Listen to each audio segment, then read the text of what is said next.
Hi, hello, hey guys. We gotta figure out how to start. I felt like the millennial pause or whatever they say.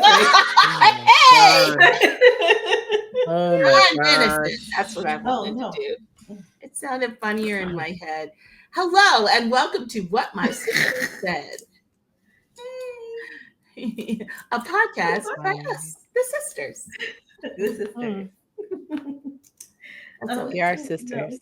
Is that a Cyndi Lauper's t-shirt? Yeah, she went to the Cyndi Lauper concert. Did I not realize that? She talked about it on the family call. I talked about it on the family call. I put it in the family chat. I was there. It was amazing. It was amazing. Can I just say, 14-year-olds first concert, because they don't remember when we took them to Pentatonics, you guys. I was about to say it was not their first concert. We were there for the first concert. Yeah, because they have no recollection of that whatsoever, other than demanding to go home and falling asleep.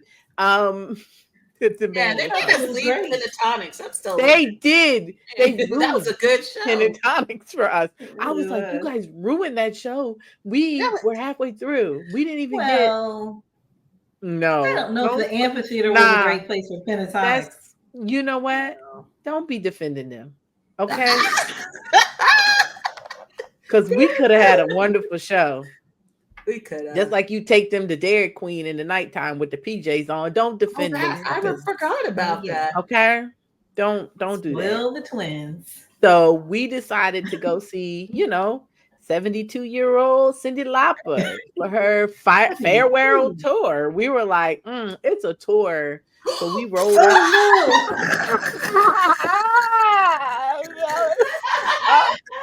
Oh no! Let me do this.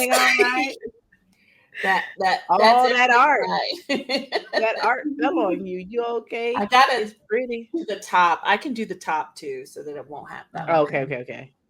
Yeah. So we went and we all got little T-shirts and everything, and then she was amazing. I mean, she's older, of course, but she was amazing. It was a mashup of modern art and her music. Yeah. So if anybody gets an opportunity to go, you should go, because it is the farewell one. And I mean, she was gowned down, Christian Siriano, like all these different. Yes, she was gowned down. And it was also an amphitheater show where she was like, mistakes were made. This is not where I should be in these gowns, but she did it anyway. She was like, "You out here sitting in an amphitheater show before Pentatonics." Pentatonics needed a more enclosed space for me. I'd say we go again, because I've seen them in an enclosed space for their Christmas concert, and we were in the nosebleeds, and it's still one of the best things I've seen. Like because of the echo, the acoustics. It feels, how you do the It feels like that when they sing. It was crazy. I was there with my friend, and we were both like, that. I want to go to there. I enjoyed, not to say I didn't enjoy Pentatonics when we saw them. It just felt like that the setting. Yeah, that wasn't the right setting. Yeah. I was going to say, do you remember when we saw Cyndi Lauper for free, and she was like, yes, kicking. She was kicking she was kicking monitors around. Yeah, she was like big monitors. She's a tiny woman, and she was like, she was monitors. They were not. They were for free. It was on a Navy Day there. I don't know. You did your own. Why weren't you there, Ami? You were just dating somebody. I was getting it. Is that it? You were just out in these streets. I honestly don't remember how. Keisha was there. It was a great show. Yeah. It was a great show. It was great. She was great. She's scary. She was yelling at people and moving. There's a podcast that I listened to, and one of the guys, he was in Naughty. What's the boots? Kinky Boots. Kinky Boots. He was in Kinky Boots, and he said she's insane. She's crazy. I love it. Have you watched her documentary? No. Let the Canary Sing? You should watch that. And then if you watch that, that's a flavor of what was happening in the farewell tour. So Took the Beans, it was amazing. And they both, after that show, were like, thank you so much. I do feel like this was the perfect first like show for us. Did they listen to her before that show? They listened to music around that time. They knew like the hits, the Girls Just Want to Have Fun, the True Colors, some of that stuff, because their dad listens literally to the 80s. Oh yeah, I know. Yeah. It's funny because we tried to introduce Niara to Michael Jackson and Prince, and Niara was like, that music sucks. I don't know why you guys love it so much, when she was smaller. And then she saw the Michael Jackson musical. Mm-hmm. And all we heard after that was Michael Jackson. She finally started. We've been telling her, you can use Spotify and listen to music. You want to be a singer, you should be listening to music on Spotify. She had nothing to do with Spotify. Then Michael Jackson, it's just blasting through our house on Spotify after that musical. I think it's about how they discover things, and whether it comes through you or whether it comes through somewhere else. I will say my biggest flex as a parent right now, like I think musically for me, well, there's a lot. They listen to a lot of stuff, random stuff that I would have on Spotify playlists, but their Love of the Cure is pretty solid. And I don't think I can get head on the Cure. Yeah, head on the door. I mean, they came to it via me, but they kept it, and their Love of the Cure is very solid. And I'm like, I did something good today, like that. She listens to everything now, but I don't think I can get her into that. I mean, the rest of it, man, he's watching a Billy Joel like documentary with my husband. I don't mean to make that face. I mean, Billy Joel. No, you should make you should make that face. Go watch the first. It's a 2-parter. Watch the first half of the first I don't part, wanna. and I don't want my feelings. And then you'll be like, my feelings to change about him. I don't care if anybody cancels me. Billy Joel's a hunk of junk. He's a hunk of junk. Because he's a hunk of junk human, and he knows it. That part. He knows. He knows. What was that channel? This 95.7 back in the day, not now. They used to play. Yeah. I don't know what kind of tunes they played, but Billy Joel was up there a lot. Barbra Streisand was. It was like all mediocre. Mediocre at best. I don't think we need to go down this path. No, I don't know. Mediocre. I don't agree with mediocre. We don't have to fight on that one. At best. Anyway, you gotta put him up against the people that were there at the time. He was there. Go ahead, pivot. Please pivot, because I want to fight my sister right now.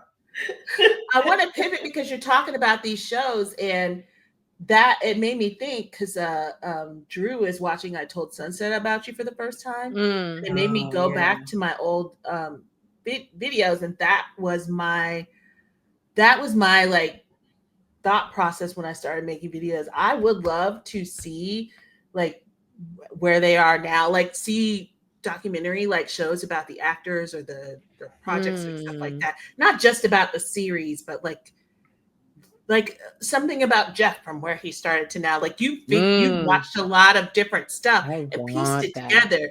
But it would be cool to have one sit down, like what is it, like Behind the Music or something like that? Yeah. I would like. That would be perfect. I want you to share with Drew that whole breakdown of that scene that you did musically. I Told Sunset About You. I think he would enjoy that. Yeah, it's very awesome. Yeah, he didn't respond too much when I was like, "Do you want to know it?" I always check. I ask people, "Hey, you want to know more stuff? I can tell you more stuff." And some people are like, "Yes," and they clamor, and I get to go off. If they don't seem that excited, I leave them alone because I know I'm intense about it. Yeah, you can be intense, but it's still great to me. That. I'm all for the intense. All right, what are we here to talk about? I mean, we talked about it because it was here, but what are we here to talk about? Are we going to talk about I'm trying to naturally pivot into another Oh, topic. I'm sorry. She just cut me off. Hey, we went to New York, everybody. Yeah, there we go. Damn. I was Why trying did we go to New York? I'll take these glasses off. They're bothering me. We went to New York to see the Heart Killers fan meet. I feel like it morphed. It was the Heart Killers, and then for me, it became Métis, and then it was something else. Then it was timeless taste. It got work. It got bigger and bigger. Yeah. It started with Heart Killers, though. Yeah. It started with the Heart Killers. Yeah. Go ahead, Kelly. What were you about to say? I was just going to say it started with the Heart Killers. And then as we were preparing for that, Nikki found out about ATs and decided to go to that concert. And then I got contacted and was given the opportunity because I don't know if we would have stayed. Well, no, you might have stayed for Timeless Taste. No, we wouldn't. I don't know. No. I would have gone back to work. Yeah, I would have gone back to work because I would have took another day off of work. I owned my business. I wasn't trying to shut them down another day. Even though all the parents were like, "We have a good time." So yeah, but I seldom have a good time for myself. Yeah, I was given the opportunity to do. It wasn't like a sit down interview, but just ask the actors a question. So it was cool, and I was like, they're my team, and so it was a really fun experience. Like there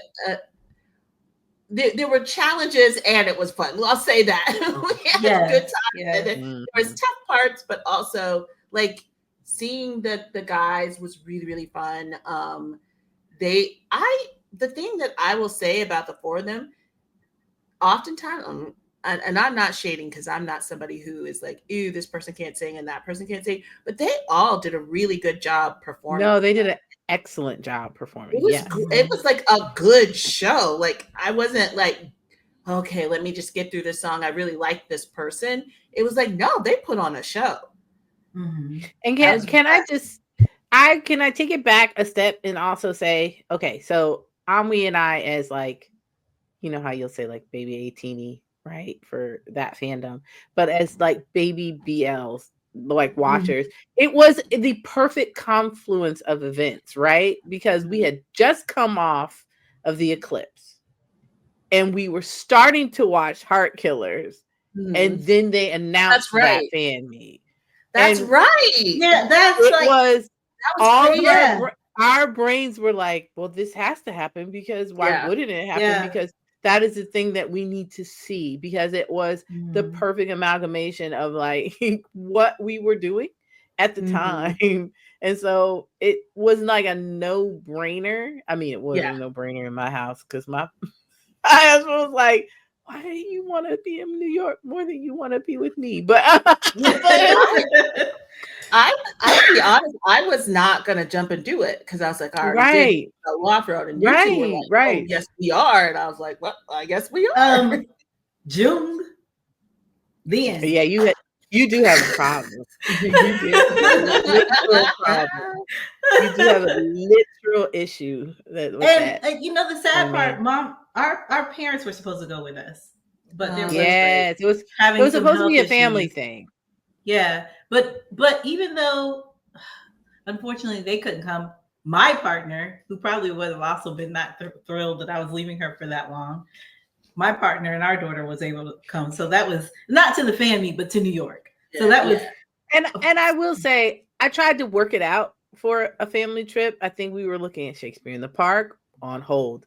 Like some of the things we wanted to do, because, you know, family is we're big on the theater. So it was going to be a theater New York trip for us. And those things did not come to fruition, or else I would have dragged the fam and it would have been a full family affair, you know, because we already had, and we had other family. Big brother. So we had Big Brother, we had nieces. So I think it worked out the way it needed to, because the day was so long. There was so, you know, it was all encompassing. And so the time we had away from it, we were tired. We did get to go see, I never posted my pictures, excuse me. The museum. It's super fun. I need to post mine as well. What's the exhibit called again that we went to? My acquisition. Huh? The name of the exhibit that we went to see? Super Fine. But studying Black tailoring. Met Gala event. Tailoring Black style. I'm reading the cover of the book. Super fine. Tailoring Black style. That's really the name cool. Of the exhibit. It was really great. It's a really cool exhibit. I really liked it. I was glad we got to go. I have tons of pictures and stuff. I haven't put anything up. Me too. I keep meaning to post them. I'm gonna do it. I want to revisit. I want to revisit the Heart Killers thing because I don't want to gloss over the experience. Well, I'm gonna say it was rough at the beginning. We were in the heat for a very long time. There was a lot of pain felt, a lot of complaining happening, and once we had entered the building, there was still more pain felt. But I feel like those are things that are fixable. Yeah. Unfortunately, it wasn't that great experience at the beginning. Once we really got into the show, it was wonderful. Yeah. But I think that there are some bumps along the way need fixing. Yeah. I think when you say pain, let's clarify and say that it was about standing for an inordinate amount. Yes, that's the pain. There was no, it was unrelenting, like the amount of standing that we had to do. And so with that became the issue. That took away from some of the enjoyment. Because and the heat. Yeah. When we went to the Dow off-road one, what time of the year was that? It was cold. It was October because I don't remember like October. And I also don't remember standing for that amount of time. We didn't. I think the problem lies in that this was a much larger venue. Maybe they weren't ready for that. Because there were bumps in the Dow for one as well, but I don't remember experiencing the same kind of bumps that we did in this one. So So anyway, it was once the show started, it was so they did such an amazing job, especially Dunk and June. Yeah. Go ahead, Kelly. I was gonna say I was most impressed by Dunk because I have not when I say that, I don't know if people understand. I've not seen him take control and take lead in that way. That he was the greenest one out of all four of those. When he started at GMM, he had zero experience in anything at all. He was like an engineering student, and then he comes in there. I think that's, if I got his major wrong, I am so sorry. But then he gets in there. And that's what he said. Yeah, that's what I thought. But to see him come from that and be on that stage and really take care of all of them, be the translator when the translator wasn't translating, like doing all of the things, like he did such a good job. I expected June, and he did. I expected June to remind me of Thawu because they're cut from the same cloth, but Dunk reminded me of Thawu in the way he knew how to lead and make sure we kept going and we were engaged and everything. He did I was really impressed. He was the secondary MC. He was the secondary MC in that. He was. I want to add, part of that is because First wasn't feeling well, and I feel like Cal was very focused on First. Yeah. And making sure he was all right. So I don't think they were as engaged as they might have been. That's a good point. And so Dunk and June took it, and you see how I changed the name because Dunk was the main one doing. Yeah. June did his thing too, though. June did his thing too, though. Right. But yeah, they both made sure that show flowed. Yeah. And there weren't any there was not any what's happening now? Right. It was great. All right, let's take a pause, a commercial break. Get right back. So anyway, the Heart Killers. Ouch. Nothing to see here. Nothing happening. Well, does anyone have favorite parts of that event before we move on? The Heart Killers one? They're talking. Yeah. I don't know. It was kind of I was kind of like, I'm gonna say I got overwhelmed. Okay, sensory overload. Yeah. I was felt so bad because I had hyped up like Section A, we're gonna have a party. Yeah. By the time we got to Section A, I was so overwhelmed. We had been encased by people for hours, and and then in the concert, it was like stand up, scream. I just couldn't. I couldn't. It was too much, and I was like, so that zoning theater out. was I was so zoning out. large. Yeah, that theater was so large that I don't think we were clear on how many people were going to be in that space, even though it was said. Yeah, and so the first scream, I was like, oh my ears, I can't take this. And I was happy for the guys on stage. Hey, you're getting this it's a great crowd. But I was not happy for me. I felt bad because last time when I was meeting people, I felt like I kept having to apologize and be like, I am so sorry. Because they would be like, hi, hello. And I couldn't hold a normal conversation like I would want to, because I was just like, hi, person, because too much. And in my mind, I was going to be running around Section A and, being like, yes, party, fancy. I just sat in that chair. Section A was huge. Section A was huge. Massive. But I also say, I don't think the vibes were good for the run around. No, it wasn't. Crowd participation part of it all. That was not the vibes that was giving. So no, I don't. And it was in the Dow Off-Road one. That venue lent itself to that, and I think that's where my brain was. We could have done that there. Yeah, this space was not for that. No. And then my little burgers, I made like 100 burgers. We're so cute. 100 burgers for Section A was not. I had 2 burgers. I didn't know Section A was that big. I really did. It's so huge. I still have my 2 burgers. Me too. They're in my jewelry. Then I went in that line and thinking I could just like sneakily give a few people burgers just, while they wait. And every time either they would be like, it's you, and they'd start talking to me, and then they'd see the burgers and everyone there would want it. Or they'd be like, I saw the video, can I have the burger? They weren't Section A. the burgers, and that's why you need to make more stuff. Okay, I was gonna say I have more burgers here. I didn't have pinbacks for them, so that's why they didn't go travel with us. But I have more burgers here. But I would also like suggestions, and I think I'll make a TikTok too. Suggestions on other shows, like things that I might be able to make, because I already have an Etsy shop for my earrings. Yeah, you got to get on. Yeah, people would love it. Yeah. You got to do something Mascot adjacent. That would be fun. Mascot. I don't want to. No. So do Mascot adjacent, right? Because first of all, Mascot and that licensing. Yeah. And that might be a little woo, but think about it. Focus on what is Pokemon like? What does Pokemon eat? Yeah, all those things. So you figure that out. Find out what Pokemon like. And then you can do something adjacent, right? Even something that maybe Pokemon might wear or Pokemon might, carry with them. I am a Pokemon stan. I will say. You just see. I'm like, what? If we move, no, huh? Who can't get no love? No, I'm not Samuel. Who's his Samuel? Who's he? Who's that? It's Winnie Satang's sloth. So I like Purr Santas and I like Pompoon.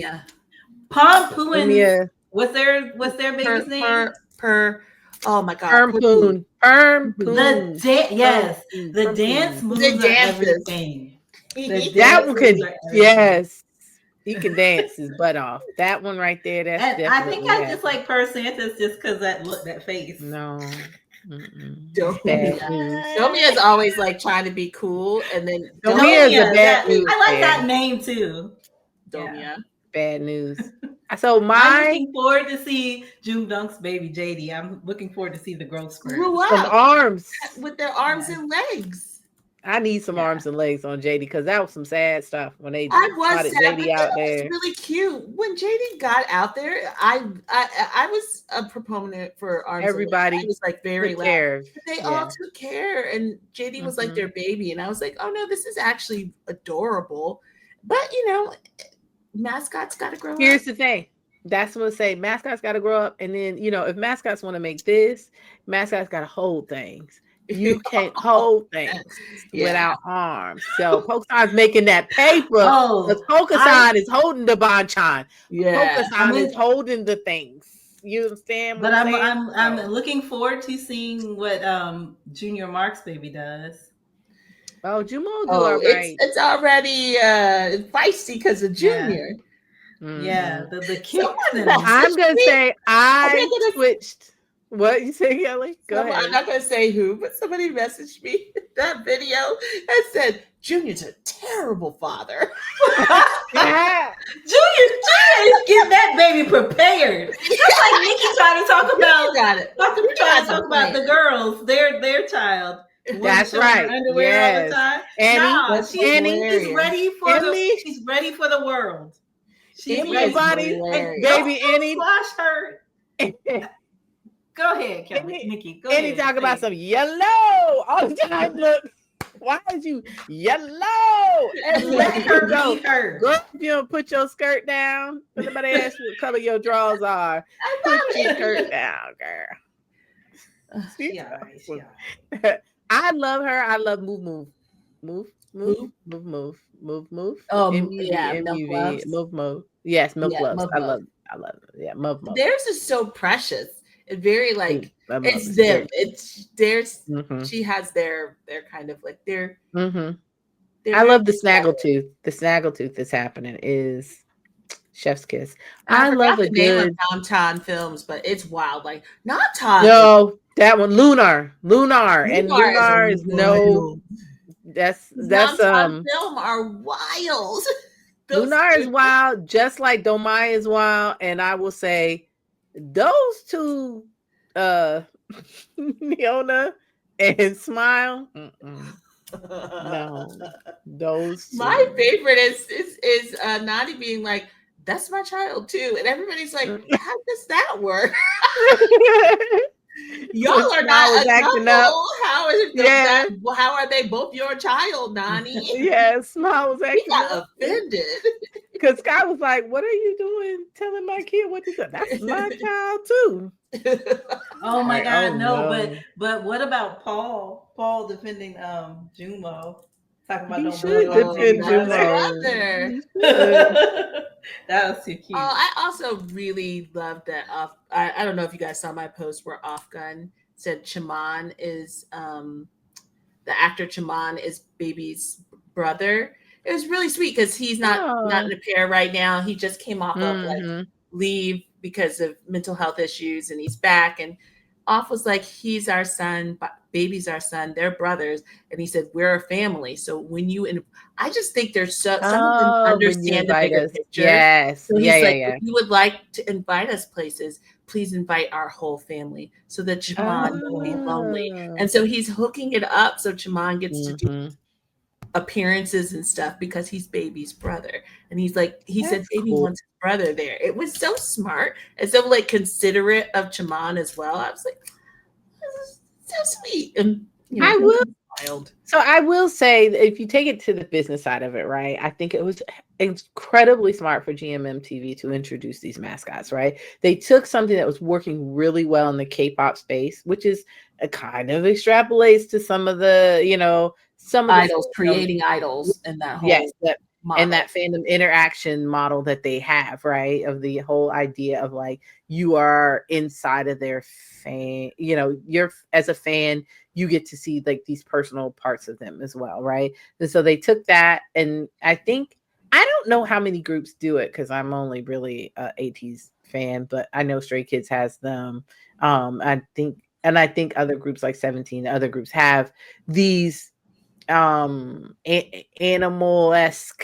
mascot embodiments of who they are. They're not one-to-ones, right? Because they can be where these are men, they could be girls, or they can, but they get to do the same thing the pairs do, which is sit down and like imagine what they want this thing to be, and then make that into a reality. They make that into reality. So it's very smart that they did that. But I think the other side of that being really smart is the way that taynew like operated when that Polka came to be, because they knew, okay, Polka's going to start just as a mascot, and then maybe eventually we'll give it a voice. And so we need to cultivate this idea of family to where that has spread across those pairings, to where they're anticipating these children, because they know that when that mascot comes, that is another opportunity for them to make funds. And that's, at the end of the day, it's their job, right? So they need to, but it's another opportunity then for them to have some type of do sponsorships and things of that nature. And I mean, that I saw that talk with was it AI? That's what I was about to say. Yeah. Pita, yeah. And he was talking about that Pokemon is going on tour. Yeah. That mascot going on tour. I don't know if they're going with him, but that mascot going on tour. Yeah. He was saying they did. It's so funny to me, the things they don't.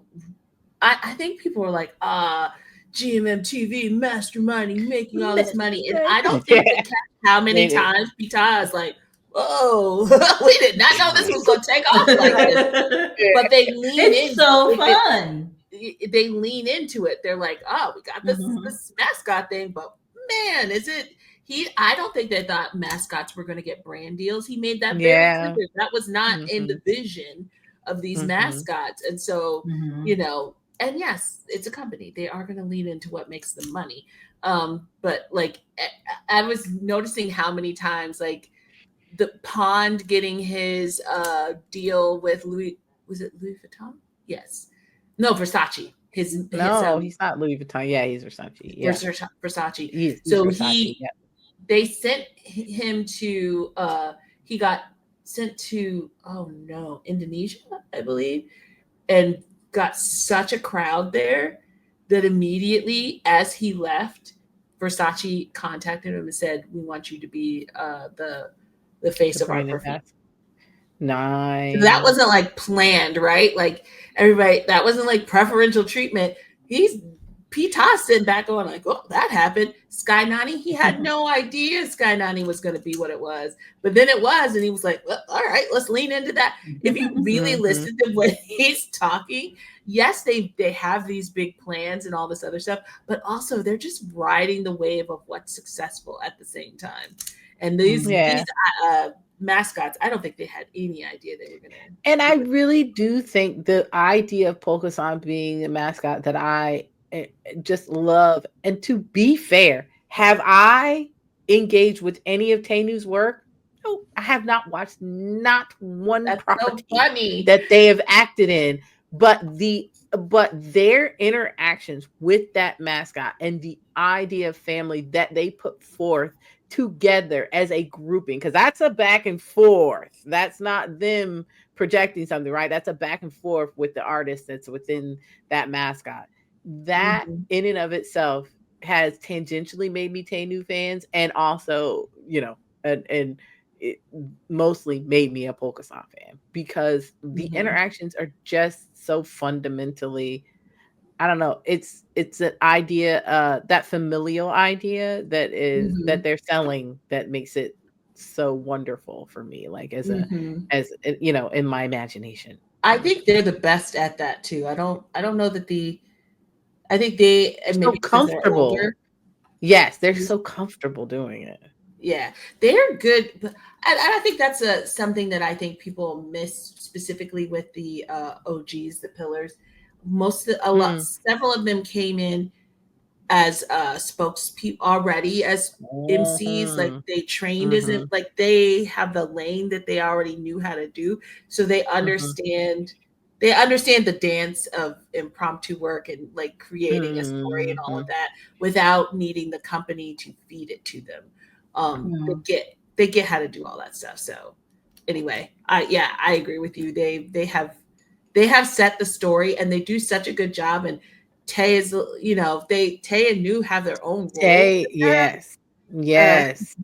And it's very clear who is what parent, and it's not outside of who they are as people already. So it just worked. It looks like this perfectly orchestrated, well-oiled machine, but we watched it become what it was. And I don't think anyone knew that's what it was going to be. And now, like you said, the vision is there. And so everybody else has got, like, I got a kid.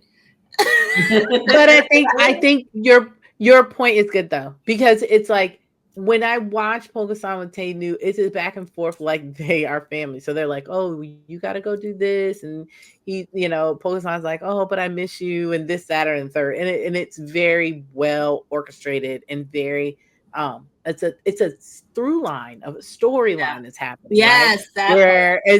Whereas you watch like Jim Lion Fourth with Lukun, is that the name of it? Yeah, oh my God, that poor baby. Fourth is too rough on him. Just fighting with that baby, and I'm like, Fourth is still a kid too. Yeah, that kid might be a parent right now. Y'all too young to be handling all of that. And that's too much like you. And that's not a through line, a storyline. That's oh Lord, can we get that mascot away from him? Because he is going to fight that mascot. That's what that is. But then there's also the other ones like, I do feel like Perth and Santa, it's less of a through line of story. They're more, I do see the other ones that are like this. They're like this. Oh my God, it exists. Like it exists in the world. And these pairings are like, oh, it's so cool. Look, it's right there. And it's walking and talking. Ponpoo and get it. They are parents. They get it. That's why I love them. So crazy. I was about to say they're so good with Ponpoo. They are though. But they really are. And it's such a different family unit from the taynew one. Like, and they have clear roles, and they, they're very common. They take care. I think people feed off of that energy too, where they're like, Tom Fox, that is just like he's like, go. He literally forces like, go beat them up. Go beat them up. Go beat them up. That's who Tom Fox. Go beat them up. Because I like Tom Fox's face too, but he's a mess. This is what I love though. You are right. There are through lines. Like Ovashan, which is Jimmy C's, is a menace too. Beats everybody up but Samurai. Ovashan teases Samurai, but also protects and takes care of Samurai is a sloth. Yeah, it's the sloth. He doesn't do anything. Samurai gets taken care of by everybody else. He's so cute. But the thing that made me laugh, because Ovashan will fight everybody and take care of Samurai. The only person who's ever been able to get Ovashan is Tom Fox, and he chomped his ear early on, and they have kept the bit going. So anytime Ovashan is in a space with all the other ones, Ovashan's like, let's go, I'm gonna fight you. And then he sees Tom Fox, and he's like, oh no. And he bit my ear that one time. They have kept that bit going. I am so impressed. They are creating a story. Like, every time he sees Tom Fox, he's like, that guy bites ears. He doesn't play fair. It's like, and you were thinking this is why. Go ahead, Ollie. No, well, I was gonna say that you were comparing the Per Santa baby to Ponpooins, and that was the reason why I love Ponpooins is because I love them all together, right? I loved, but the reason why I love both of their children is because I feel like they're so much like their parents, right? Yeah. Because Per Santa's baby is Per Santa. It is. That's their child. It's too much. So I think that's why I enjoy. It's not about their. How they deal with their through line, their storyline with. Yeah, it's just about how, and so I think those are the two different lanes, right? You could take the lane of this is a personification of the partnership that we have, right? And so take those main characteristics, okay, and now put that out into the world. Okay, you're a personification of our main characteristics. Go do that, right? And we'll just hang out next to you and watch you do that and either laugh or tell you stop doing that, right? Whereas taynew is like, this is a personification, but also I think it's an elevation. Like it's a different. Yeah, it is. It takes on its art. Yes, it is performance and so art. It's an elevation of our personification, right? And then okay, we're gonna create this very complicated storyline. And I thought in my head, right, it was about the gens, right? So I was like, first gen, because there's baby, off gun, baby, but they don't do that with baby as much as they do. I don't see it, and I think that's the problem. They don't get the airtime, to show us that through line. And then what's the one with the turtle? That's I forgot about the turtle. The turtle. Oh, that's Kristsingto. Kristsingtos. And what's that one called? Because somebody took the shell, didn't they? Yes, Pocahontas. Pocahontas be getting at that. That's dirty. So, and I think those all argue they argue in the way that the three pairs in real life like argue. That poor baby was like it's so awful. Because because taynew and Afghan are closer, or they're because kristsingto were apart for 3 years, right? So they don't have King Man.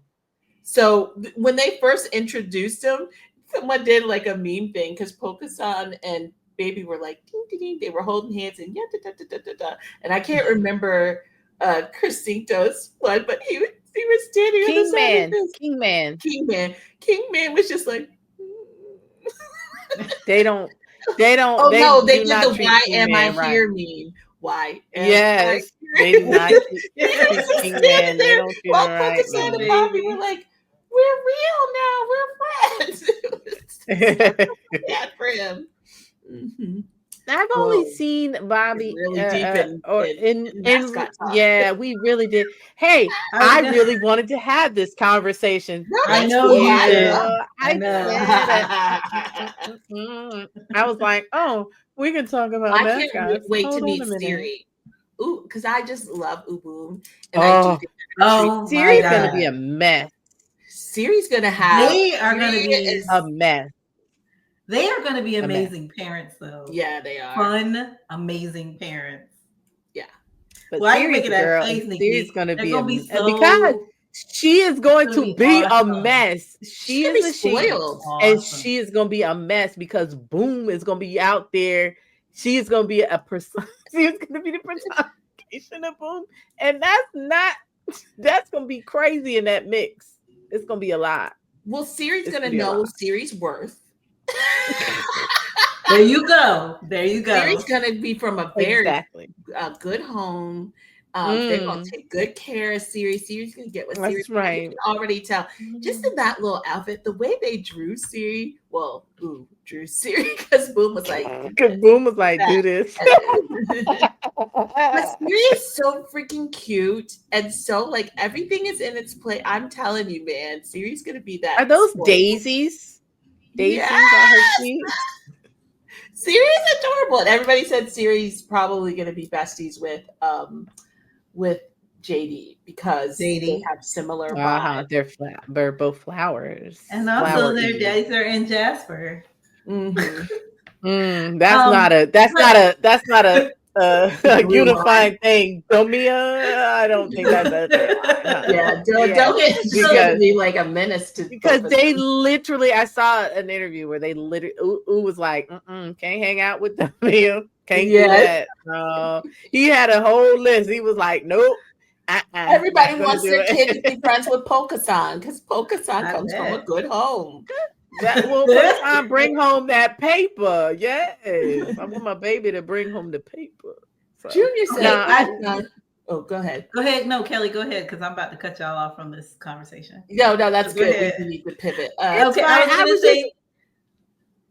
I was only gonna say the reason it came up is because of Junior Mark and Jumo coming out. Like my brain, the frontal lobe was all Mascot. It was great. I enjoyed the whole Jumo thing. I was going to take it right back to that because the kids started this even before Jumo became a real live mascot. Junior walked up with that Jumo doll. And, and genius. said, son, this is your, you're going to take care of Jumo. Yanong. What's his name? That's what's his name? Jumo. Mascot's name? Jumo. That's Jumo. And he's like, and what do you do? Take care of Jumo. I'm just like, this dude, the machinations in his mind, he looked and he was like, oh, that's taking off. My kid's gonna be part of that. My kid's gonna be part of now they're what? They're Sanmo. Sanmo. Oh, yeah. They are. He said it several times. Yes, he did, according to Junior. I was going to take it back to the New York weekend because 2 other things happened that weekend. Nikki, you went to AT's. Mm-hmm. Is there... Oh, wait, Nikki frozen? Yeah, everything frozen. All of it went browned out for me. That's for me. Was that for everybody? It was just me. You were just like this. I was like, everything went to black. Everything went to black and then came back. Okay, I'm good. I want you to tell us a bit about AT's and then we can talk about timeless Thai taste as well. So I think AT's for me, I want to go again and I want to go with people. So it was a singular experience for me. So being an AT for me is a very interesting place to be in. And I know I'm not alone, but I feel like I'm an older fan, right? So I feel like a lot of people describe the K-pop world as a place for young people, but I honestly, not really. Like there's a lot of us. And I do think there's that older fan, right? That when I was coming up, that was the first iteration of boy groups, right? In terms of, I mean, you could take it back to Motown, right? That's where photo cards first came from. But in the idea of like fandom in those types of groups with multi-members, you take it back to a New Kids on the Block or, Backstreet Boys or, a New Edition. So you take it back to those. And that's the time we were coming up where these groups were the ones that were prominent.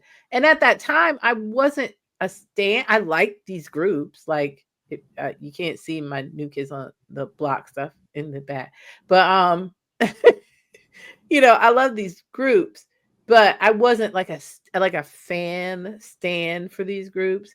And I don't know if I put myself in that category now, but I do think because of the way the fandom works today, that I am more of that. Hey man, don't do the big eyes in the camera. I'm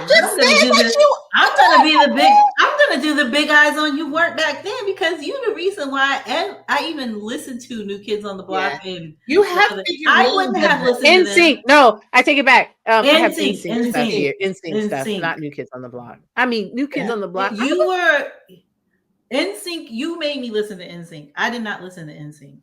I listened to Jagged Edge and stuff like that. But that's still, here's the thing.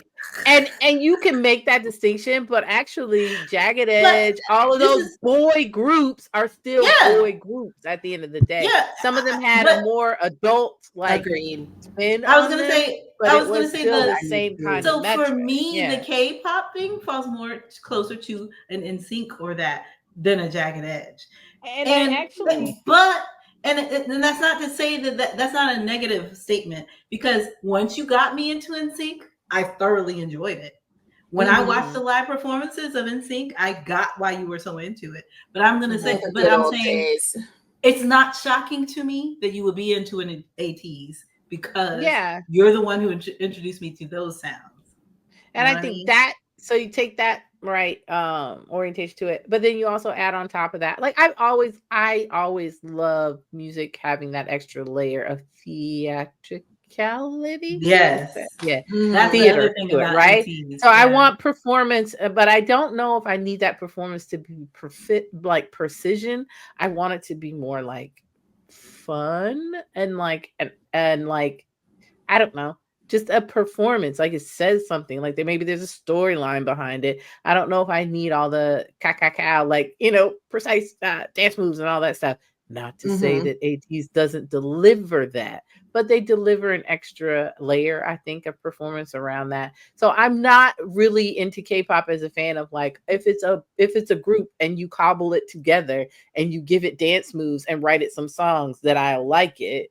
Because I do think NSYNC brought some of the personality that, to the table as well. And so that's what I'm looking for. ATEEZ in particular caught me up in that. I know there's a lot of people who do like ATEEZ Stray Kids combo and stuff. I am very much invested in the singular group. There are other groups and singers that I've enjoyed with K-pop.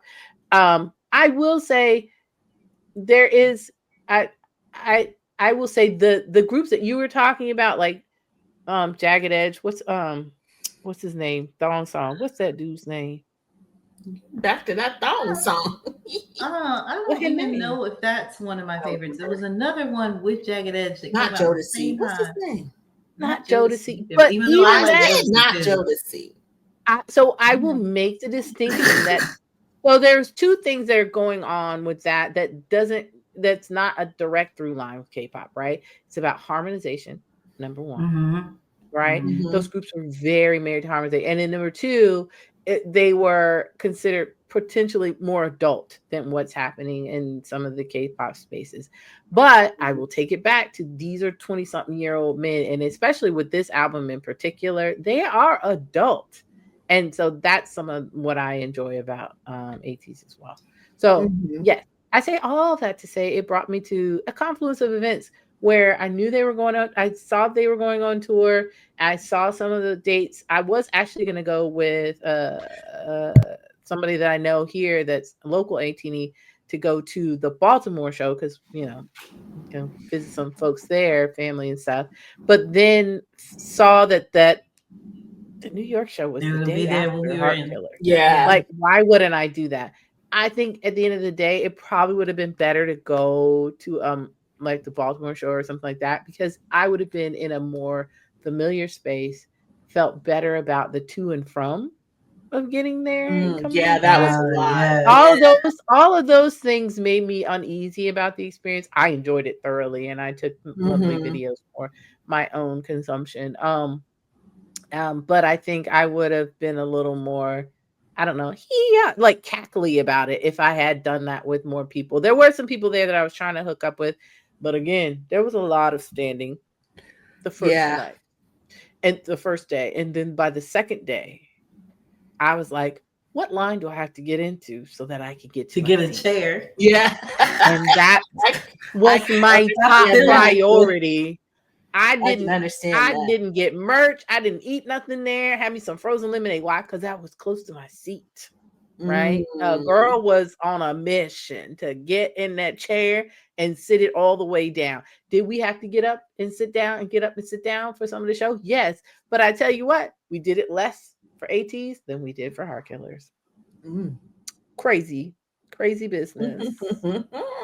That was tons of fun. That was tons of fun, even though it was stressful getting home. That man in that rando taxi, I don't know. Right. That was crazy. I got home. You had us stressed out.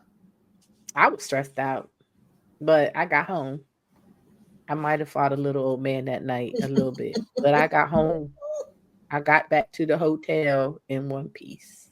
So, and then next day, Timeless Thai Taste. Timeless Thai Taste was the next day. That was which I want to say we were talking about the bumps at the Heart Killers event, and the same folks were helped with the Timeless Thai Taste. I don't know that they were fully in charge, but they helped, and it was a lot smoother.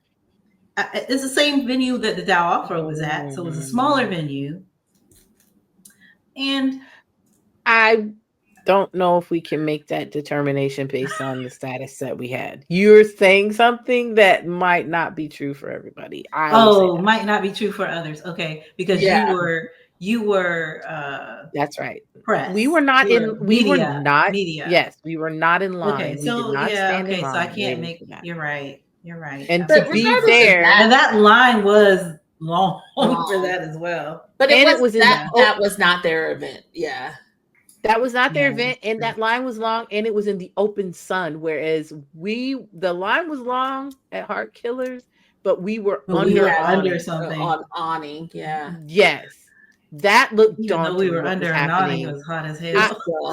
That timeless Thai taste looked daunting to me, and I don't want to talk on a line we were not in. So yeah. But the opportunity we got was to go up and interview these actors, which was my takeaway from it. I felt like it was very different. Your perception of them is very different when you're actually. That was the biggest takeaway I got of how they are in a positive way, not a negative way, in a positive way. It was so interesting. Yeah, it was affirming to a certain extent, because I think because of the fandoms and the online personas and the way, I'll say it, I come to BL off of, Kelly's good word, but also off of TikTok edits. And an edit is not the way you should dock into things out of the gate, because it will totally screw your perception of it really will, who these people are and what they are really working towards and all of those things. And being in the presence of those actors, it kind of grounded my brain to say like, oh, no, wait, human being in front of me who is perfectly fine, not a weirdo, not a diva, not whatever these edits are selling to me, and just a person who's trying to sell their work, serious about selling their work, serious about their craft, and they care about what they created, and they want you to understand that, and they want you to enjoy it as well. I'm going to say that even from the videos of the event itself, like once we got in the main room, I think there is an emphasis, specifically with this group, on fan service from the audience more than from the actors. I did not feel that from the actors. Yeah, they weren't working that hard to service us. They weren't. No. Their intention in that interview space was not to sell us on a pair. From any of those, no. I was gonna say all of them. We had two separate groups. We had the Shine cast, and then we had Top Tap and Sunny, which are not a pair anymore, and Ohm and First. But all of them were just, they were professionals doing their job. Like that's what I was like, oh, the edit, like I've always said beware of the edit, but it was really locked me in on how much these edits are shaping stories for us that are not actually not real. They're not real. Wow, we're so chill. They were super chill, man. Yeah. And somebody else with a camera in that room could have made that something more than what. And that when I say chilled, it's not like they were chill. They were like two people who do a show together, like enjoy each other's company. Like there was no weirdness between them, is what I'm saying. There was no weirdness with anybody. I mean, all of the actors were happy to be there and excited to answer questions about this thing that they were doing. Like there was one actor that made me giggle a little bit, but because he was full of space. Well, let's not. But they were all. I feel like they were all very. I don't want to use the word serious. They were passionate. They were passionate. Every single one of them, to a man, was passionate about what they were there for. I walked away impressed by them. Really impressed. Me too. I don't know. I was like, oh, it's why I'm taking Shine more seriously. I was already excited about it, but hearing their passion about Shine, and it was almost odd to me when, and it was always Milan. It was almost like they were told him to tack on the NC scenes, but it always felt like, oh, we got to talk about this doing that. Yeah. But we didn't need it. Honestly, we didn't need it. And that's not to say there's anything wrong with NC scenes, because I know there's a weird conversation around that right now. Like, do the NC scenes. But in the moment, like, it was almost like he was like, oh, right, I got to talk about this. So you guys, I know you guys like this stuff. And I think that's just really into what you're saying right now. I feel like that's the messaging that they got from across the pond, was higher up. You need to make sure, you need to make sure you talk about this. And it was not just in the interview section. No, it was also they did it on stage. On stage. And the reaction was exactly the same, which in the interview, he was like, NC scenes, and everybody was like, okay. And then on stage, the same thing was like, everybody was like, yay, okay. Like, we're here for you, dude. Like, I think that part. So I will say, I do feel like in that situation, in both those situations, just observing as a, not wholly neutral, but a somewhat neutral party, in that I don't commentate or anything, on these things. I swear that one TikTok is coming someday soon. The first one. But I will say, I personally took away from that the interaction felt very much. I felt like it was gratifying on both ends. I do feel like what we took away from them in terms of realizing them as fully fledged human beings and treating them as such, they also took away from us in realizing that there is a true appreciation for the work that they're doing in the US that they thought might have been reduced to maybe NC scenes or some type of weird, other type of fandom going on, but they saw just in our engagement with like their trailer reels and things like that the idea of their media alone is what has us staying and watching and engaging with it, because they do a good job with that media, and that we're all invested and interested in it. I liked seeing that, specifically Top Tap, because he does do a lot to engage with international fans. I don't think he was ready for that reaction. His eyes were big.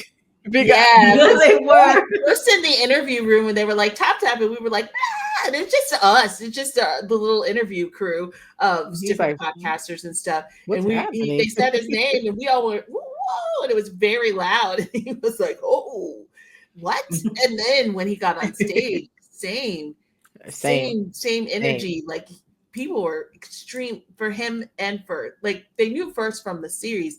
But Top Tap really is intentional with his social media to connect with international fans. And it does pay off internationally. Like, we all know him.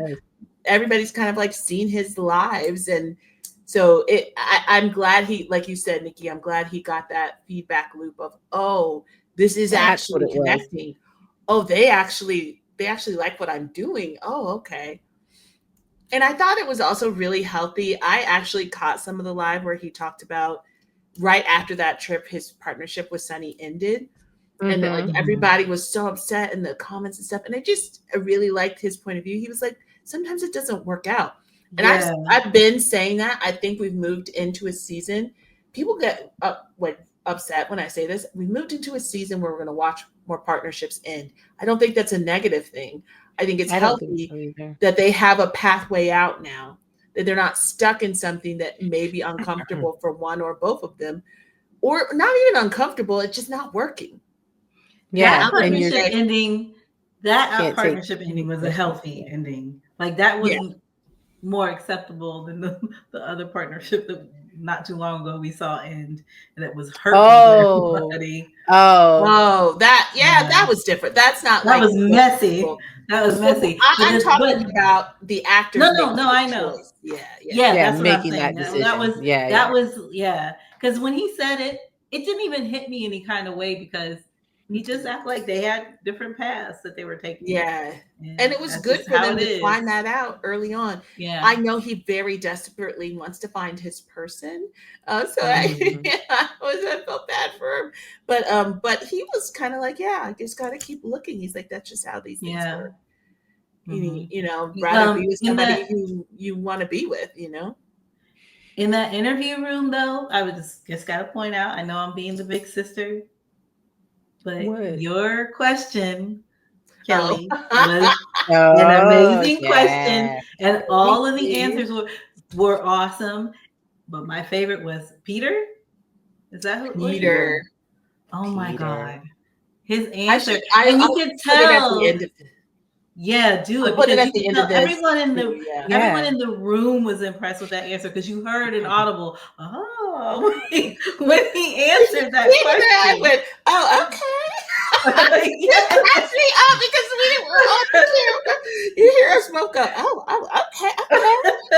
I almost was like, well, okay, Peter. Yes, sir. Yeah. Now we know. Can I say though, it was really interesting. So for me, I think that had a more personal impact because, well, no, because he was talking about James Baldwin, and I was like, oh, okay. And I don't know if y'all remember, Mommy used to have Book of the Month Club. And so she would, I knew she had a Book of the Month Club. So there was all these books on the shelves. And I was very much, I mean, my dream used to be like, oh, maybe one day I'll get, I'll be at the library and it'll close and I'll have to stay there overnight and read a bunch of books. Oh, woe is me. That's my nerddom, right? That's my nerdness. And so I would go searching through our bookshelves because, we had the World Encyclopedias, whole stack, go Viv. And then, but she had all of these different books. And I don't know if y'all know it, Giovanni's Room was on our bookshelf. Yeah. Oh no, I know. I know. That is the first gay book that I think I ever read. I knew you read it, but I didn't know ever. And I was like, what is this? What is happening? Oh, this is, and it was lovely. Like, it was hard, but it was lovely. And so when he invoked that memory from me by making that, by having that statement, that's why I was like this. Oh, well, I have to watch it now because you're pulling from my origin story. What is happening? Like that kind of thing. I was like, oh my gosh. So that was how it hit me when he said it. And I think I was incredibly tired, and it was like just the longest week. Oh my God, yeah. But it was hot. It was hot because the air conditioner. It was hot in that room too. But you know what? I feel like that was the best way to end that weekend. It really was. It was 100%. And so we got that. Then we got to sit in the media section. So there's the first 2 rows. We got to see like really up close everything, and them doing the stage work. And then afterwards, I give it to like Top Tap and First and Ohm and Sunny. They stayed after that long day. All that content. Tired, but also I'm not dumb. I was going to stay, and because they stayed and did this, TikTok content with us. They didn't have to do that. They didn't have to engage in there. It was just all of us just downstairs, just chilling while they like ran through TikTok content. So it was I was just very impressed with all of the actors. Their translator, she's super sweet. She was the one, or their manager who did the translation. She was the manager. Everybody she was we interacted with was really not, like, there wasn't a bad attitude in the bunch from the people who were managing them to them. Like, it was just a very positive experience. And I'm very thankful that I got to do it. Yeah, that was I was kudos to you, Kelly. Thanks for bringing your what was I? Your content? We were content creator, and Ami was like camera. I was a content creator or something. No, you were videographer. And you were web management. You were my web manager. Yeah, I was. I am. And we created this cool little. I think our little team was so much fun. I really want to do something. Oh my God! Yes. No, totally. And then Shannon, her girlfriend Casey, and then she had a friend who is Thai, and she was like, "Will you translate for me?" And her friend was like, "Okay." And her experience to me was my favorite because she is Thai. She knows way more than we do. She knows a lot more of what's going on. She had no idea she was going to get to be in the room with all those people. So her like freak out was way more than, not like that's so awesome. But the impact for her was like way more than for us. She got to be in those rooms. with everyone. It's very cool. She was the sweetest person. So sweet. Sweetest person. So kind to like make sure we understood things. She would help like, hey, is this question like the type of question they would be comfortable with? Like all of that stuff. Very, very kind person. And I have to say, everybody who came to the Timeless Thai Taste, you did your big one, because I feel like the smiles on the CEO and CFO of Beyond Cloud were big smiles. And you guys did your big one, right? You did, huh? You heard him. He was like, "Oh, we'll be back." You heard him, right? Oh yeah. He was like, right. Ching, ching, ching. Y'all did your big one for the East Coast. Y'all did your big one for the East Coast. Good looking out. Because y'all were like this. And they were like, ching, ching, ching, ching, ching, ching. Even though we're all going to be broke with that, with all these fan meets and like K-pop tours. Freaking, I'm not gonna be broke because she ain't gonna let me go. Back to back. I swear, I don't think I'm pretty safe because PP said Asian tour, so I think I'm okay. I don't think he's coming here. See, he's not like Jeff. Jeff says world tour like a liar. Yeah, I don't think he's. I think I'm good, but like I got a little nervous when they were like, "Yeah, we're bringing Lycan." I'm like, "Oh no." Music people are coming here. No. Like I was like, I can't. How will I talk about Lycan? I can't do it. Feelings are hurt. My feelings are so hurt that I can't go to Lycan. Yeah. Kelly will say hi to Lego for you. I haven't 100%. She didn't decide yet. Oh yeah, that's because right. You don't there's know. Kristsingto too. I don't think I can do all three, and I feel bad because I just don't think Kristsingto are getting the numbers. And their series was so good, you guys. I'm gonna watch it now that it's over. What is it? I have a thing where the X Morning. The X Morning. Oh yeah, that is my next thing. When they're done, definitely. I like to wait for them to be done, and then I can just kind of gobble it up. I don't want to spoil it then, but I think, and a lot of people have said that you can. I like high school shows. I don't care if they're young or not. But there is something to be said for seasoned actors doing these shows, kind of like what we're getting with Reset, where you got these. All of these people are like about their craft. They're seasoned actors. Yo, a long time. Have y'all been watching this special? Sorry, I don't want to. Just a little side note. Special episodes for Reset. No. So the last one, first of all, egregious in that. So they had all the side characters. So the one that's like the pianist and the one that's like working with the manager who's like a little, I don't know, prostitute or whatever. Like all of those side characters, not the main characters. Yo, all of them to a man are like this. This is the first thing I've ever done. They are all the first thing that it's like the special episode before this one. But the reason I'm saying it's egregious because guess who gets up there and his audio breaks up and you can't hear nothing he's saying. When I the dude that plays When I was waiting, what he had to say. And he's like, I'm like, are y'all for real right now? You put this when you say special episode, I think you're talking about the next, like an actual episode. You're talking about special, like little, like in between, behind the scenes. So in between them, they have the behind the scenes, and then they have special episodes. So I think they double them up.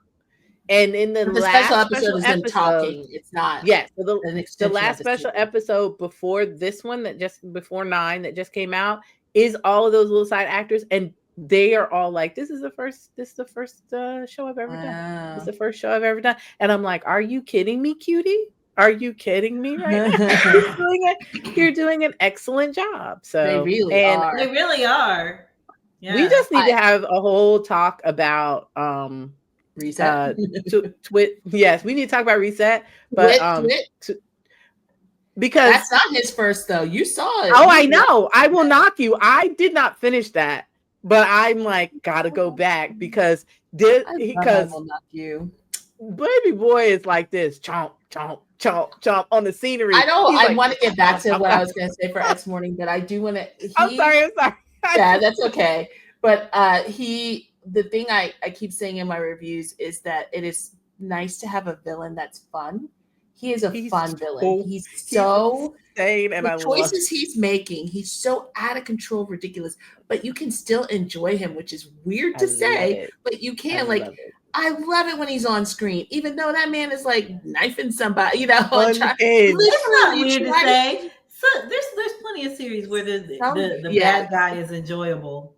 Yeah, he really has really created, and he's so, I call him Angie. He's so angry. He's so angry, but so mad.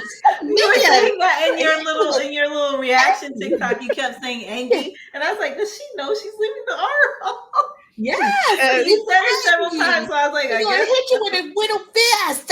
He's so mad. And the reason he's angry is because he's mad, but he doesn't realize you're not gonna what you're doing is not gonna work. Stop. Yeah. You're being crazy right now. I mean, but it works a little bit. Yeah, I mean, it causes some issues. Yeah, it does cause some issues.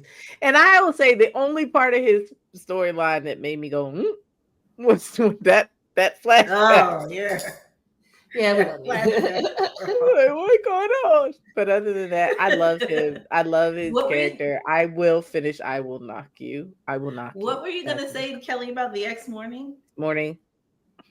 You were making a comparison or a parallel to the seasoned actor that's on Reset. Yes. The seasoned actors that are on X morning. And the difference, even more so with them, is they're not.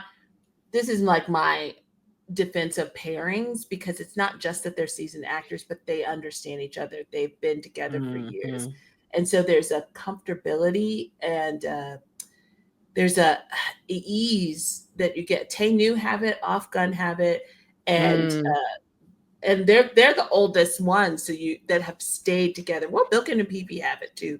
When you just said Off Gun have it, you made me think, I just finished watching my Cooking Crush, and I felt it so strongly in that with Off Gun. I was like, oh, I get it. Because I know there's like there's a strong group of people who don't think these pairings should exist and that they hold the actors back. I disagree, because I do think that they're allowed to do other work. They're not only doing work within this pairing. So if they want to explore, they can. It's not like they're trapped in their pair. Right. First cow. And we're everything. I think before the debate was that, well, they can't kiss other people or or their pair will. Well, we're seeing them do that now. Jimmy was a third party. Now First is a third party. Like Junior's a third party in this one. Like Do will be a third party in Off Gun. So that isn't true anymore either. They're playing. They may not be main roles with another person, but they can play the third party in these other shows. That aside, I think what they're missing, and I don't think when people talk about this stuff, they talk about it in terms of fan service as opposed to in terms of like what's good for the show and the acting. There is something to be said for having a steady acting partner. Like that's why you have like these old school duos. Like I can't think of them, but when there used to be like On the Road and back in the early days, and they would have like these acting duo or song and dance duos. It's that kind of idea where you find somebody Danny Kaye and who? Bing Crosby. Bing Crosby. No, Bing Crosby. That's White Christmas. It's Bing. White Christmas. Yeah. It was a lot of those. Yeah, those kind of shows where those partners work together all the time, and they're not romantic partners, but they knew how to work off of one another. Right. The Rat Pack. The Rat Pack. Yeah, the Rat Pack. I was going to say, what's his face? They had the where he raised money all the time. Who was his partner? Jerry Lewis. Springer. Jerry Lewis. And who was his? He had a straight man too. Okay. Oh my God, that's gonna make me crazy. But yeah, go ahead. But anyway, the idea of there are advantages, and I think people have a hard time wrapping their minds around it, of having a steady acting partner. There's somebody who understands you. There's a shorthand that you have so that you can get to those scenes quicker. The intimacy happens faster. And if you're good actors, you can meld into these different Ooh Boom are already there. Ooh Boom have had drastically different characters in every show they're in, but they get there, their intimacy is there immediately, like they get it. And so watching Kristsingto, even 3 years later, 3 years they were apart and still, it's like a shorthand that they have. They just fit and it works. And as they mature, so does that connection and all that other stuff. So it's comfortable oftentimes watching these actors who've done it a long time together, because you're not working through them working through anything. Like it's just, yeah. And I will say too, the thing that people don't give enough credit to long-term partnership is that I listen to a ton of actor podcasts, not just about, BL. And there is anxiety and discomfort sometimes around romantic leads and romantic partners. And when you have a person you can completely trust, it takes so much of that out of the equation, and you can just feel safe in a scene. And a lot of them don't want to be moved around. A lot. Listen to Perth, man, and Santa. Like it was a long road for them, partner after partner, moving around. They're so happy to be in a space with somebody that actually fits and works for them. Like, I don't know. I mean, listen to the young ones, Aston. Oh yeah, Aston was like, "Don't you take Shogun away from me." He's like, "Don't do it. That's what I want." Dean Martin. Dean Martin. Thank you. Yes, those two. They were powerful together. Yeah. And I don't think like you have these scenarios where they find their person and it works, and then you have Sunny, Top Sunny, where maybe it doesn't, and that's okay too. Like I think both should exist, and it really, I will always say, it should be up to the actors, which I think we're at a sweet spot in BL where they're actually letting the actor. There's this false narrative running around that they don't have any agency in this stuff, and if you listen, I think to like GMM, a lot of them are picking their pairs now. I saw some posts where they were like, at least Demundi lets them pick their pairs, and I'm like, I think most of these places are letting them do that. Yeah, but Demundi lets them pick their pairs in a weird reality. I mean, they pre-pick, but I don't know. That's weird. Statement to make. You know what I'm saying? To a lot of people, that is a successful model.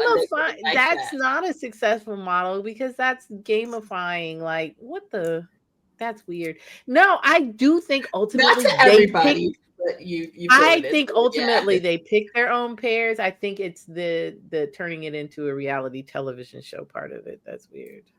So I would say that is a part of, like, there are reality dating shows. I actually think it's really smart. I don't think it's weird. I think it's super smart way of, because my food is here. You buy into those people, and I don't think so. I think the part in a way that you wouldn't. It's not like some brand new person that I've not seen. I'll be honest. I didn't know much about the DMD people. I wasn't that tapped in to those shows. I didn't watch them.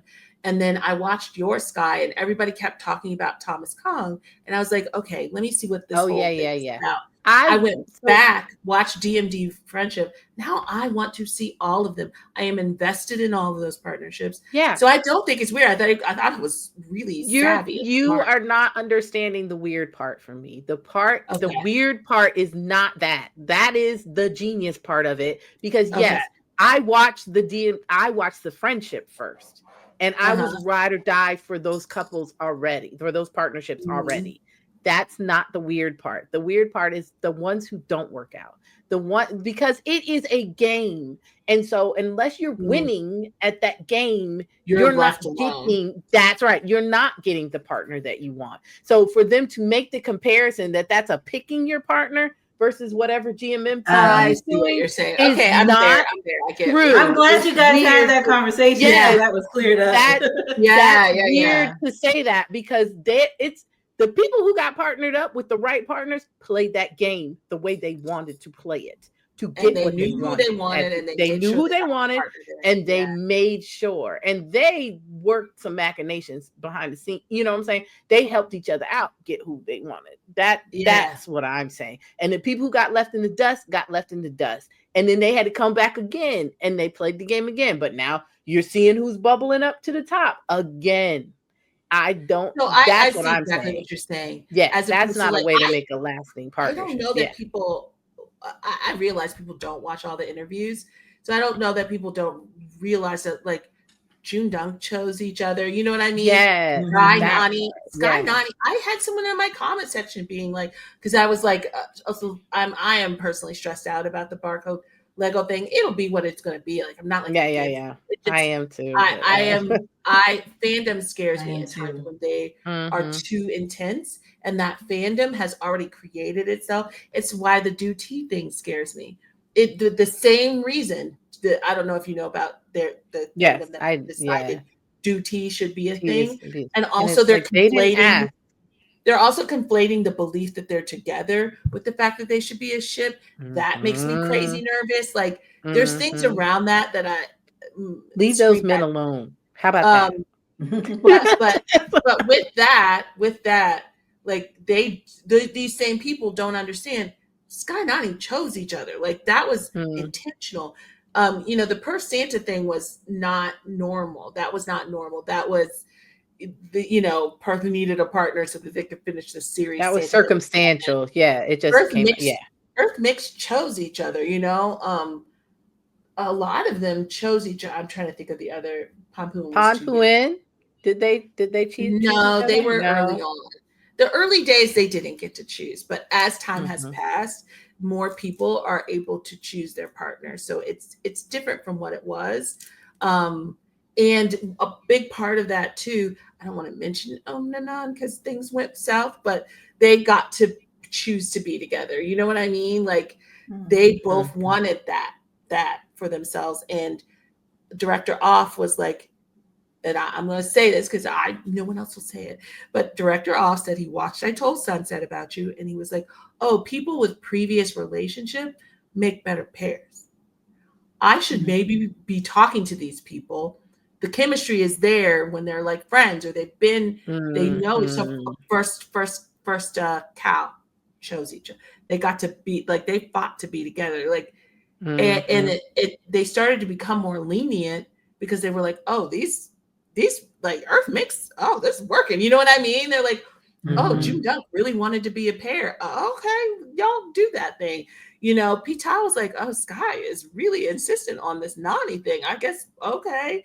And then it blew up, so they're smart enough to see, oh, if we let them have more agency in this, it actually does us better. So this idea that they're not in control or they're not, all these people aren't choosing their partner. Not everybody is, but a lot of them do get to have a choice. Yeah, and it's just like the the Monday thing, right? You're making choices. You win.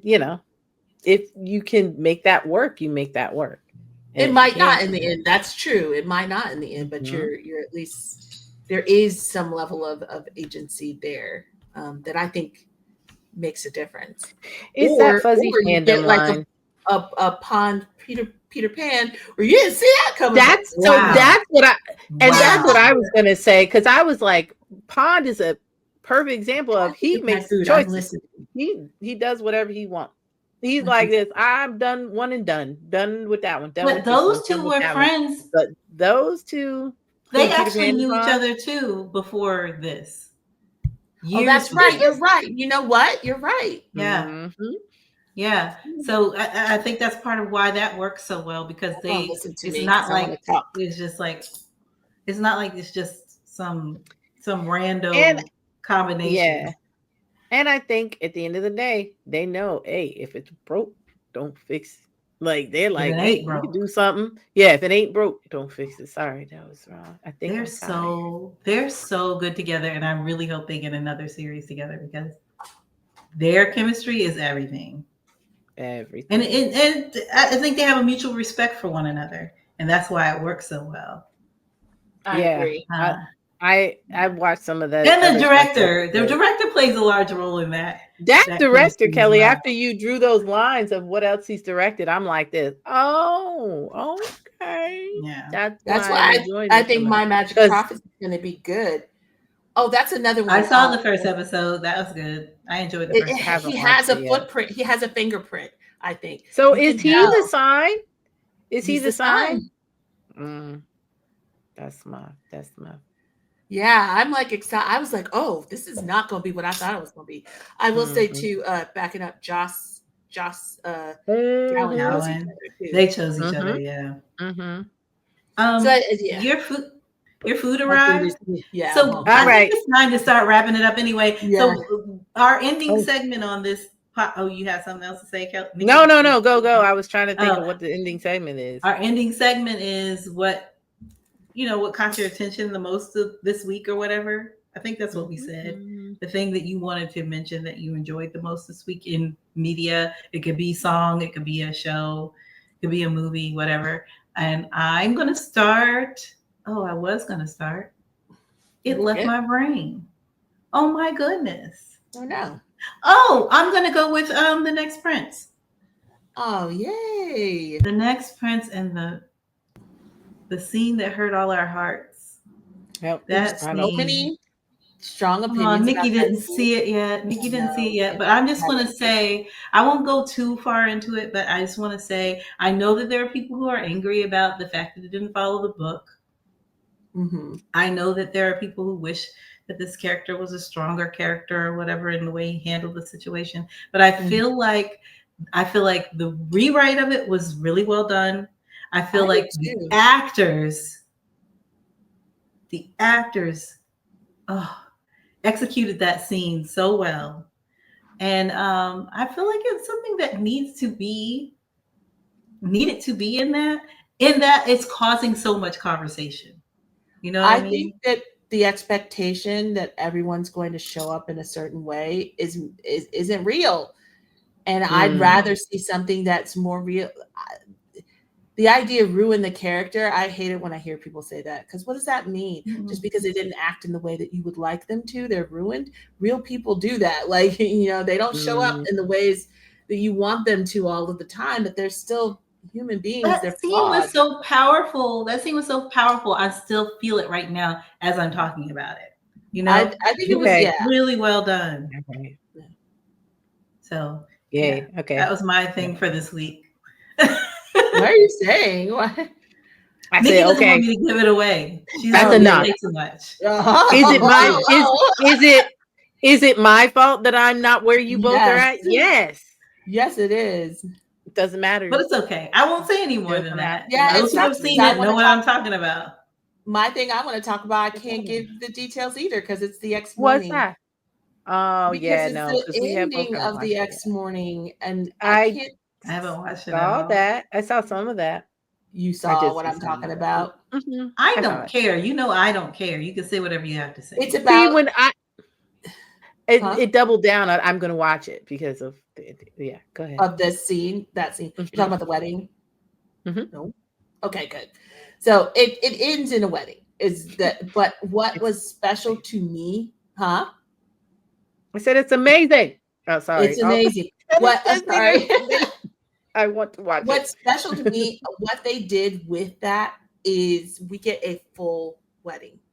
It is a full wedding. Like, I don't think we've ever seen. No, we haven't. Everyone agreed. We hadn't seen anything like that before.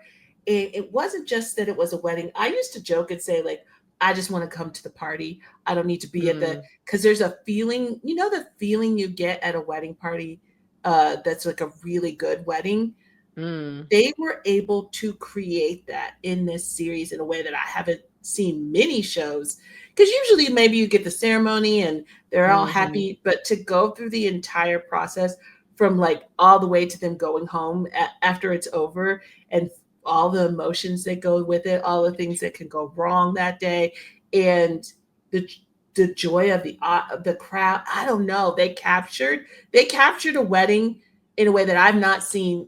Even outside of BL, any series captured the emotion and feelings of a wedding and the impact of it just being made legal. I cried. Jaime cried, because they and you said you didn't care. The part further that they go, they sign the certificate. That's the part. And as they were doing it, I said, Jaime, this was the part, because they could have. Everyone they could have weddings.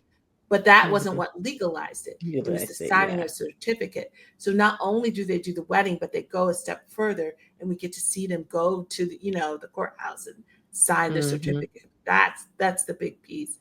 And they bring back their Sotis, the director Sotis, is the one that worked on this series, and he's the one who's sitting there.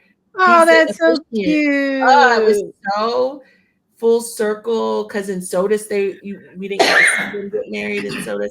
They were supposed to get married in Sotis, and the Thai shows were really kind of careful around that, because they're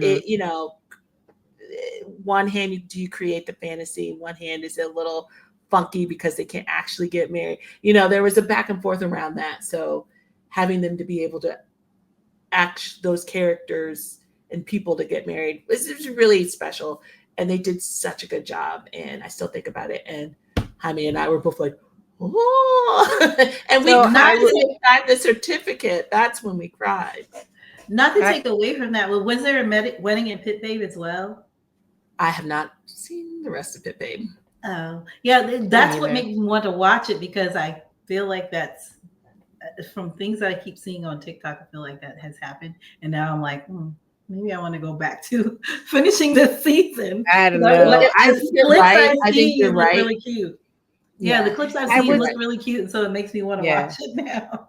I think the reason I was like, I want to see it now. I wanted to watch the X Morning. I wanted to wait till it was over. I like the idea of them being an older pairing / couple within the show itself, and what that interaction was going to be about. And then there was the whole like, oh, somebody left and I don't know why, and all that stuff. So yeah. And then I saw that it ended in a wedding, and I was like, I'm here for this all day.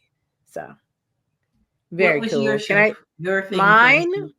Okay, so because of I can't remember why, something I wanted to watch that I had paused my Gaga Ooh La La account, because I was like, there's nothing up here I want to watch, and then there became a bunch of things up there that I wanted to watch, and I was like, okay, well, I got to get it back, and right when I put it back up, I've been not in a drought of Japanese BL, but just like the ones on Viki have been kind of like, oh, woe is me. A little bit too much of that. Yeah, wiggly fries are disgusting. Just going to say that. Because you're over there. So I hopped up back onto Gaga Ooh La La and was going for the things that I purchased it again for. And they served me up exactly what Nikki needed in Japanese BL. And it was, I became the main role of a BL drama. Oh my God. Oh, I've heard about that. I heard about that too. Two. Yeah, there was another one. That one it's not. There was another one just like this where that was more meta, and it was about he realizes he's in a BL. This is not that. This is starving. Sorry. Yeah, this is an actor acting in a BL, and it is. I think once you get the idea of Japanese like humor under your belt, like and it's in your psyche, and you follow it, and it's something that's normalized to you. I was laughing out loud walking around with this in my ear. My husband was like, "What is wrong with you?" And I was like, "This is hilarious." And it is hilarious. It is adorable. It is beautiful. It is all the things, like all at the same time, because that's what Japanese BL does for me. Like that's they can just be this, run the gamut of all these things. And so that is what I really, really enjoyed. I bodied both seasons. The first season is like 3 long episode or 2 long episodes, I think, and then the second season is like it's 3 long, like 40 some minute, but then the second season goes with the regular like 16 to 20 minute episodes, about 6 of them. So good. So good. Chef's kiss. Delicious. Ate it up. That might be my first Japanese BL then. You got to do it. But you got to do it. But your brain got to be in the Japanese. People are funny. I have to get back on the gaga ooh la la then. Yeah. You gotta watch Old Fashioned Cupcake, man. Yeah, watch Old Fashioned. So here's what I'll say. I don't know if this should be your first one because I preface this with the Japanese humor with knowing the humor. And you have to get into the groove of that, or else you will watch this and be like, why is there so many spit takes yelling, and folks falling to the ground all the time? It just like it took me a minute to get with all the sound effects and the Thai stuff. Exactly. Yeah. When Arlea watches with me, she's like, what is going on? And I'm sitting there rolling. There's still a lot of people who still don't get into it. And I'm just like, I don't know. I feel like once you've been watching once you've been watching Thai BL for a long time, I kind of side eye the people who've been watching it a long time and then are like, oh, these sound effects. And I'm like, but are they watching any other BL? Because it's in everybody's serving it up. You're right. I don't know. When people act like so undone with sound effects, I side eye. That's kind of crazy. I'm like, what do you do? There's funky stuff in any kind of media. This is part of Thai humor. It's not just BL. They have it in other shows too. We also said there's so much American media that borrows from it. Yeah. Like when I was talking about how much I used to love what's his name?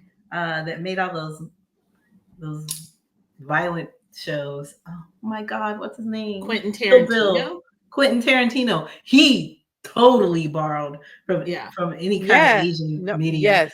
Everything he did had parts of that in it, right? And I consumed his stuff, like gobbled it up. Not anymore. Mm-hmm. But that's why I said I side eye it, because I'm just like, there's a point where why are you still shocked by it? Like, why are you still calling it out? It's strange. Maybe it still affects them. I don't know. I don't even hear it. Just like the sound. Everybody has their things. Yeah. There's everybody has their things. Like I was telling Kelly that there was somebody when we did our Moonlight Chicken thing. Mm-hmm. Huh? I gotta eat. Yeah. Well, before we go, Kelly, do you want to talk about the art on your wall? Oh, it's so gorgeous. Oh my God. If you're not watching on Spotify, the videos on Spotify, but this is a portrait of me that my sister Anwi drew. Very cute. And then actually this one, Heatherly. Yeah, I want to know who that. Heatherly. Heatherly did like, that one? It's from it teaches you to draw. Like it's one of those things. I've done plenty of those. But she did this one for me. That's gorgeous. That's from Heatherly. Friend art, family, friend art. Sorry, I got the wiggles with that one. All right, guys. My food is here, and I got to take these wiggly fries and crisp them up because I can't eat that. I haven't eaten anything, and I don't think I'm going to. I've crossed over a line. I did too, but I have to. I feel sick. I'm so hungry. Oh, damn. Good night. Yeah, that's why I was like, That's why I was like, okay, I think we're done. Okay, Chatty Cathy. You were like, I have another thing. I was like, man, gotta get out of here. All right. Okay. All right. Bye, everybody. Timeless Thai Taste 2025. BL Chef interview question with the cast of Shine. All right, our next one, BL Chef. Hi, since this is an original script, and this could be anyone, is there a particular person any of you used as a reference for the role that you play?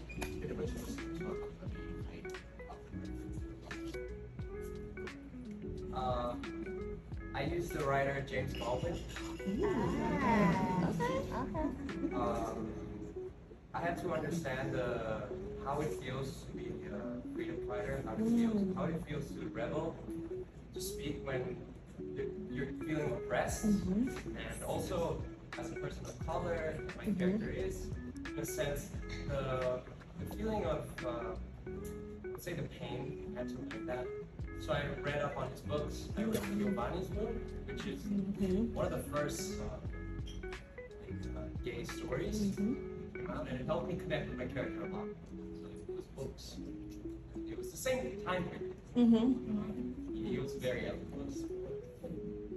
How about honors? You guys can answer as well. Yeah. That's why you want to take that. คือตัวละครผมก็ไม่ได้ดูครับตัวอย่างก็คือมันตัวละครนี้มันคือสำหรับผมมันแบบมันค่อนข้างแบบสนุกสนานแล้วคือแบบตัวตนเรามันก็สนุกสนานอยู่แล้วก็เลยแบบไม่ได้แบบดูใครหรือว่าแบบมีโรโมเดลในการเล่นเรื่องนี้เป็นพิเศษ For him, he has no preference at all. He's a chill guy. Day by day, it's the name. Yeah, he's an awesome guy. มีใครไม่มีเฟรนบ้าง ไม่เฉพาะ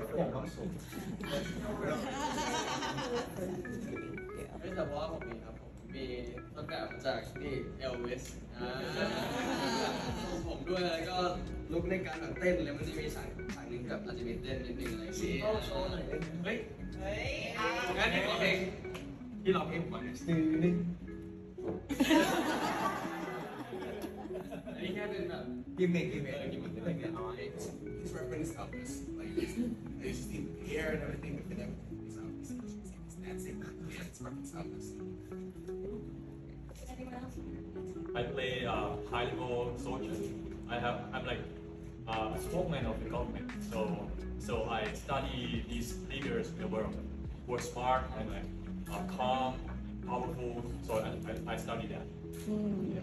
And for me, I have no reference, but American culture influenced this character a lot. You know, like hippie, you know, like psychedelic things, like Jimi Hendrix, things like that, and also the guitar things. Every guitar in this series is original from that period. He even invests in the guitar himself. Yeah. So it seems like I put things like half side of my true personal life into this character. And I think we will. I study from proof in the periods of time, and I found a lot of the idol who make the world better, to make the world better, and it's not too specific who is the one that I select.